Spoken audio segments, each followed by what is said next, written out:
I'm Laura Barrett from Livermore, California. My presentation is about narrative therapy, which is a postmodern approach. I chose this therapy to discuss because I have a history of teaching English and drama and fitness classes, and I really like the idea of using stories and movement as a way of transforming one's life. The history of narrative therapy began in the 1980s, and the key founders were Michael White and David Epstein. They were heavily influenced by postmodernist thought from people like Gregory Bateson, who said reality is subjective and people develop their identity by seeing themselves, the differences in themselves from one situation to another. Edward Bruner said identity is constructed from our experiences, and Michael Foucault said that such societal and cultural rules can sometimes be very confining or limiting.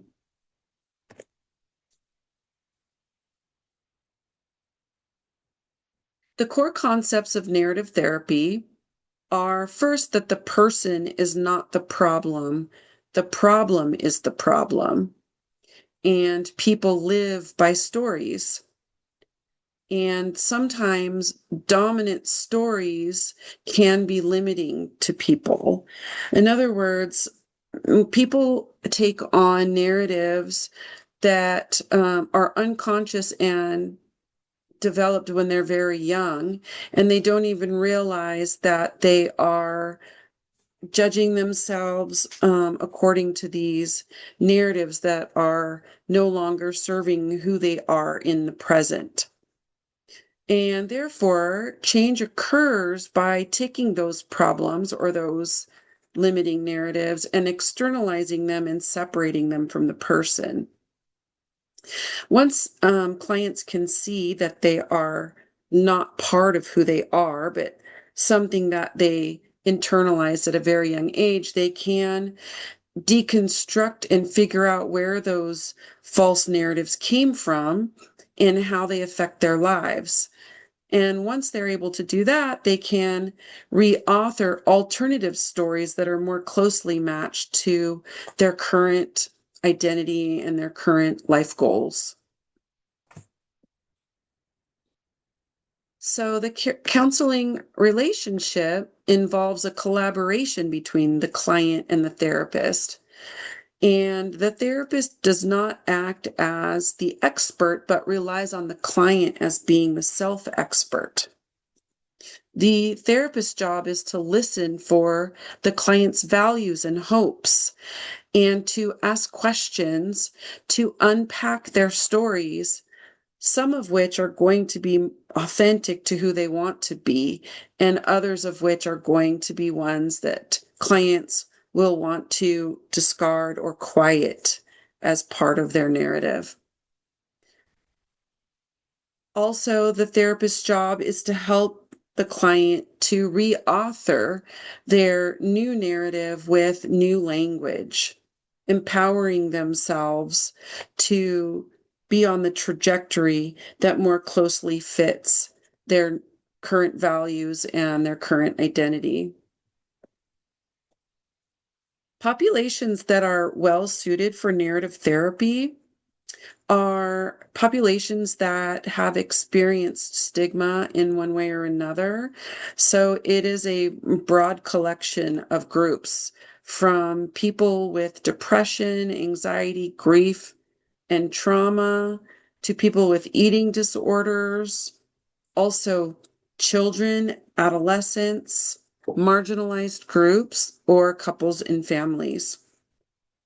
I cited 3 different sources that show people in these types of populations having success with narrative therapy.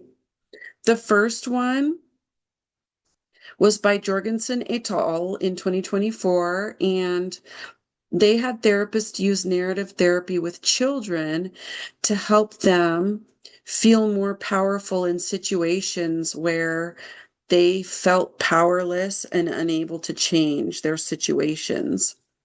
And by using games and other methods, they were able to help the children develop a more empowering a self view and give them the power and the confidence to stand up for themselves and to have a dialogue that gave them more control over the things they were experiencing.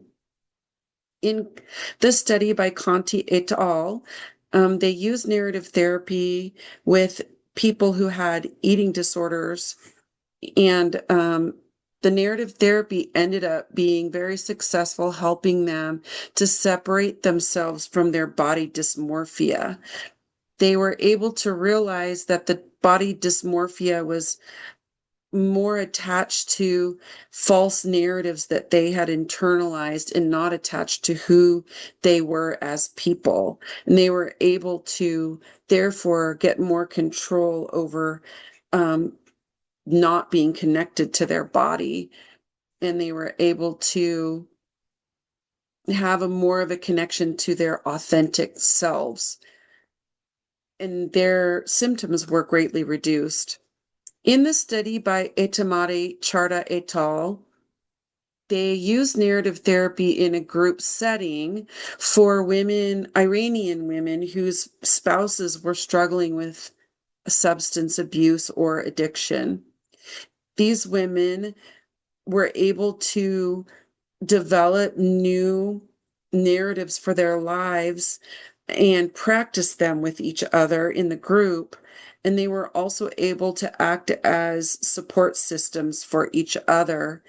And under these new narratives, they were able to realize that they had power over their situations and that they were more of an influence on their own situations than they realized. So let's look at narrative therapy in action. It begins with externalization, which means removing the problem from the person, usually by trying to talk about the problem as if it were another person.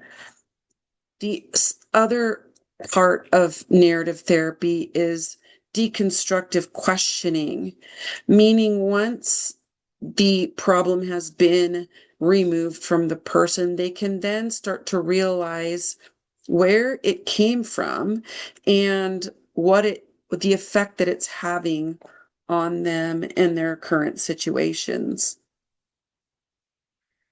Also, at the same time, the therapist helps to trace expressions of chosen identity despite their current problem, meaning they're not always acting within the limiting narrative that they've internalized. They also sometimes are acting according to their new identity. And so the therapist helps to strengthen that, to find it and strengthen it and bring it more into existence as an operating train of or way of thinking for the client.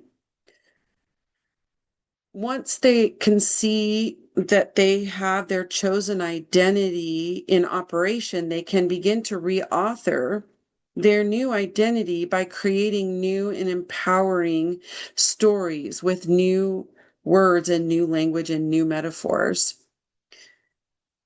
They can practice this in the therapy session and also in between therapy sessions, and witnessing them, this change in them is a very powerful motivational tool to keep them on a continual progress towards their new identity.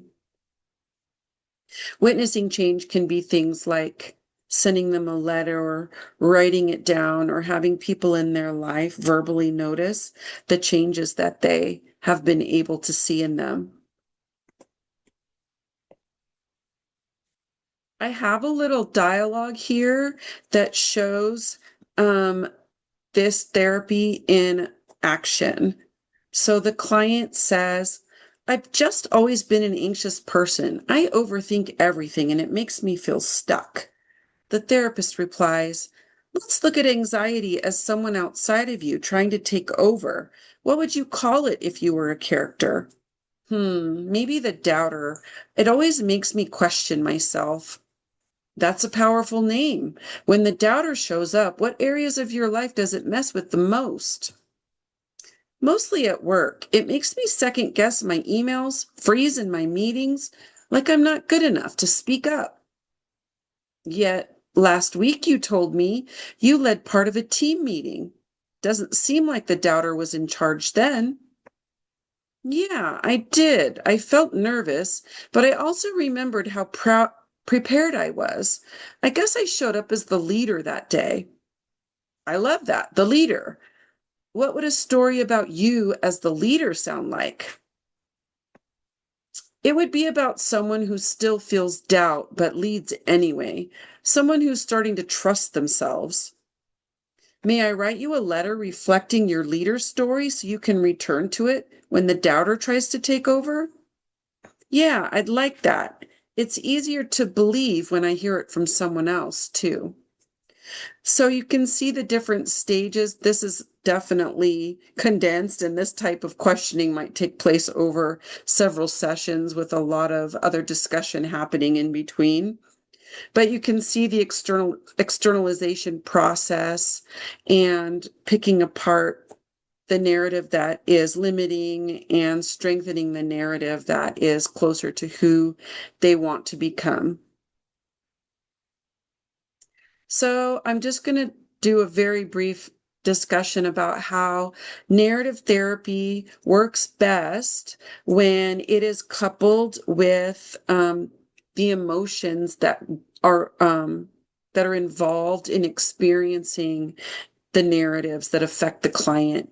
So if they're experiencing a limiting narrative, they might want to explore all the emotions that come up for them, maybe guilt, maybe shame, um, maybe feeling not good enough. Those are the kinds of emotions attached to those, and it's easier for them to pick apart those narratives that aren't working for them, and vice versa. They might want to explore the emotions that are related to the new and more self-empowered version of themselves.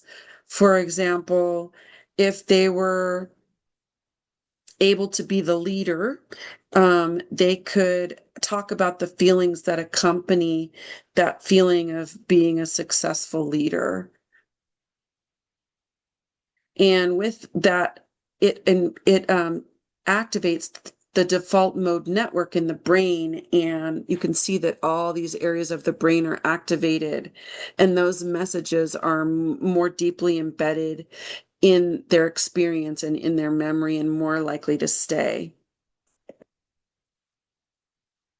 A brief mention of the empty chair technique, which is a Gestalt therapy technique, but can be used in narrative therapy, where you speak to, say, the inner critic, the narrative that isn't working, in the first person.